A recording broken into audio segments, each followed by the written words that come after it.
Continuando aqui a nossa aula, galera. Vamos tratar agora da estrutura do texto dissertativo. Vou não só falar da estrutura formal do texto dissertativo, como também mostrar como que você organiza suas ideias dentro do texto, ok? Isso é muito importante, isso é avaliado pelos examinadores. A organização das ideias dentro de um texto estruturado é um aspecto avaliado pelas bancas, e se você fizer uma salada lá dentro, ele vai tirar ponto disso daí. Quando a gente está falando de uma redação, uma dissertação argumentativa e expositiva, você tem ali a estrutura formal, né? Introdução, desenvolvimentos e conclusão. Você tem que fazer o encadeamento lógico entre esses parágrafos para dar progressividade para o seu texto. Quando a gente está falando de uma questão discursiva, um estudo de caso, que a introdução e a conclusão é dispensável, né? São dispensáveis, você vai só escrever os desenvolvimentos, mas você também tem que fazer esse encadeamento lógico para o seu texto ter fluidez. Como é que você faz isso? Você vai utilizar os conectivos, né? Para dar coesão e coerência para o seu texto. Eu sempre falo para vocês nos nossos áudios o seguinte: no primeiro parágrafo, no início do primeiro parágrafo, você não precisa colocar um conectivo, mas sempre coloque um conectivo no início de cada parágrafo depois do primeiro. E também sempre coloque um conectivo no início de cada período, dentro de um mesmo parágrafo. Por quê? Dentro daquela estrutura daquele parágrafo, você também tem que fazer as conexões entre os períodos. Então, se você está falando de uma redação, você não precisa colocar um conectivo na introdução. Por quê? Você não vai conectar com nada que está aqui em cima, certo? Então você começa a sua introdução com uma frase de impacto, e aí, se sua introdução tiver 2 períodos, no segundo período você já coloca um conectivo, vai fazer o primeiro desenvolvimento, coloca um conectivo e começa a escrever o seu desenvolvimento, colocou um ponto final, vai iniciar outro período, coloca outro conectivo e assim por diante. Ou seja, iniciar os parágrafos, o desenvolvimento e a conclusão com um conectivo, os 3 parágrafos também, se for uma questão discursiva ali, com um conectivo para dar coesão e coerência para o seu texto e trazer essa progressividade textual e temática para o texto de vocês, ok? Isso daí é muito importante. A gente sempre avisa nos nossos áudios como que você pode melhorar isso daí quando a gente está fazendo a correção individualizada de vocês para poder mostrar isso para você. Tá certo. Então, professor, qual que é a estrutura formal do texto dissertativo? Se a gente estiver falando de uma redação, já comentei com vocês, redação tem que ter introdução, desenvolvimento e conclusão. Essa é a estrutura formal clássica de uma dissertação, ok?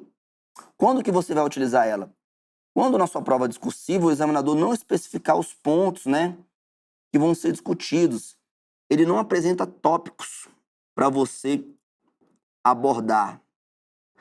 Ele vai apresentar um tema que você vai ter que dissertar sobre aquilo ali, e aí você vai desenvolver os parágrafos de introdução. Geralmente essas provas estão versando ali sobre atualidades e realidade brasileira, ok? Isso daí é mais comum em provas da área de segurança pública, de agente, de polícia civil, de policial militar também, de técnico judiciário, prova de técnico de nível médio. Quando a gente está falando de provas de conhecimentos específicos, né, que vai cobrar uma determinada matéria, não cobrar ali atualidades. Então, por exemplo, é uma prova que vai cobrar contabilidade geral, tributário, administrativo, constitucional, por exemplo, né? Vai cobrar direito financeiro, legislação tributária. O próprio edital já fala para você que ela vai versar sobre uma dessas matérias. Nós estamos falando de uma prova discursiva que vai abordar conhecimentos técnicos. Então, ela vai apresentar os tópicos para você escrever sobre aqueles tópicos. Isso é muito comum, tá? Em provas da área fiscal, da área de controle, também para os cargos de analista judiciário, área judiciária de tribunais, analista judiciário também, área administrativa de tribunais, quando a banca diz quais são as matérias que serão cobradas, tá? E aí nós vamos ter a tal das questões discursivas e os estudos de caso, que ele vai apresentar 1, 2, 3 tópicos, e aí você vai escrever o seu desenvolvimento 1, seu desenvolvimento 2, seu desenvolvimento 3. Ok? Nos nossos cursos aqui, tá? A própria questão, desafio que a gente coloca para vocês já é estruturada conforme a cobrança da sua prova. Então, se é uma questão discursiva que tem ali os tópicos, estamos falando de conhecimento técnico. Se é uma redação que tem um tema geral, estamos falando de uma dissertação argumentativa expositiva, tá? Veja que nessas provas que tem estudo de caso e questão discursiva, é dispensável você colocar a introdução. Ou seja, pode colocar? Pode, mas é um desperdício de linha.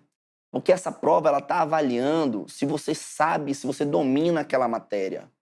Então, você não precisa gastar linha com a introdução e a conclusão. Mas se você tiver na dúvida se é exigido ou não, manda uma mensagem pra gente. Vocês têm o nosso número de WhatsApp aí. Ou pode falar comigo no Instagram também. Manda mensagem para mim, professor Matheus, professor Humberto, que a gente vai orientar vocês nesse sentido, ok? E aí, galera, vou falar agora de uma parte, antes de entrar ali na forma de como escrever uma introdução, como escrever o desenvolvimento, como escrever a conclusão, vou falar sobre uma coisa muito importante que está presente em todo tipo textual, que é os argumentos, né? Que são os argumentos. Como eu utilizo os argumentos, tá? Só para... eu gosto de começar essa parte pelo final. Lá no nosso material em PDF, tá? No capítulo 3, que é esse que a gente está falando, na parte de argumentos, né, do texto dissertativo, a gente apresenta exemplos de diversas formas que você pode argumentar o seu texto. Os argumentos de autoridade, que é o que eu vou comentar aqui na videoaula, que ele é o mais utilizado, o mais importante, o que eu mais gosto, e o que é mais utilizado tanto em redações como em questões discursivas e estudos de caso. Mas você também tem outras formas de argumentos, né? Você tem os argumentos racionais lógicos, argumentos de consenso, argumentos de analogia, argumentos estatísticos, que você apresenta lá um dado. Inclusive, isso é muito utilizado em redação, de acordo com o IBGE.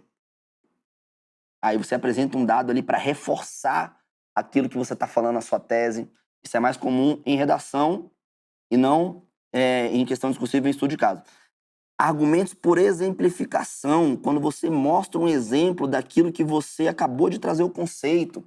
A gente acabou de ver uma prova ali da Cefaz em Minas Gerais que ele cobrou o conceito de estratificação e pediu para você exemplificar.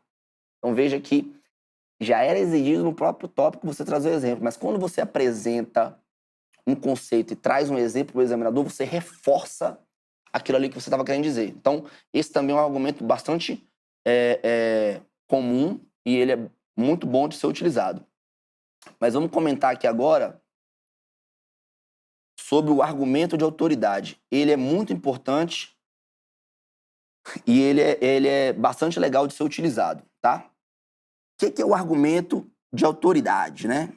Então perceba, quando você escreve um conceito ou você se posiciona sobre uma situação hipotética, sempre que você trouxer a sua resposta, você tem que fundamentar ela e dizer de onde você tirou aquilo ali.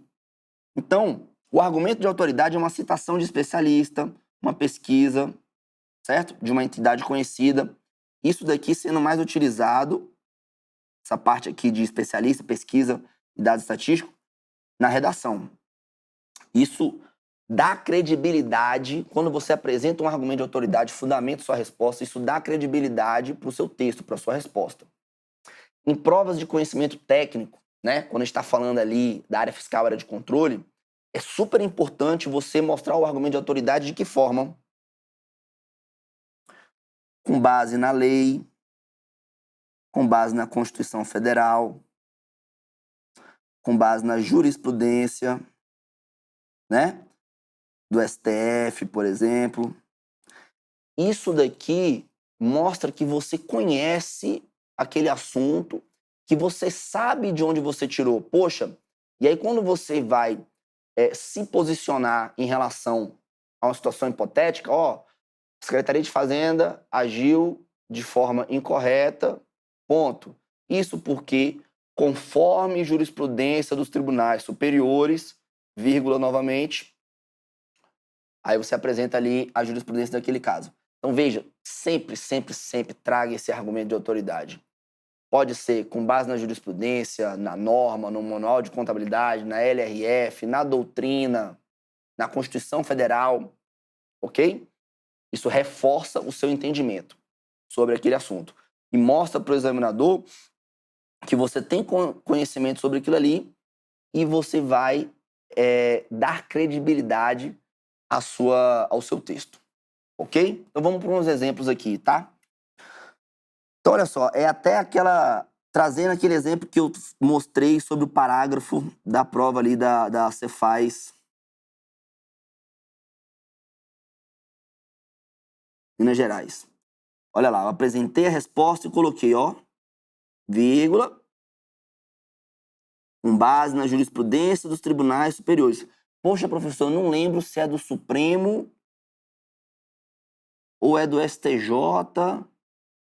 Ou às vezes o cara tá falando ali, tá numa prova de trabalhista. Tribunais superiores. Falou tribunais superiores, resolveu, tá? Já é o argumento de autoridade. Com base, de acordo, ó, com a visão da doutrina majoritária. Trouxe outro argumento de autoridade. De acordo com a Lei 4.320, conforme a Lei de Responsabilidade Fiscal. Tudo isso daqui é argumento de autoridade. Então, sempre que você estiver escrevendo sua resposta, traga essa fundamentação do argumento de autoridade. Ok? Isso é muito importante. Muito importante para você reforçar o seu texto. E aí, galera, poxa, isso é uma coisa muito importante. O seguinte, cara, como é que você vai discorrer sobre um assunto, seja numa redação, numa questão discursiva, no estudo de caso, se você não detém conhecimento sobre aquele assunto?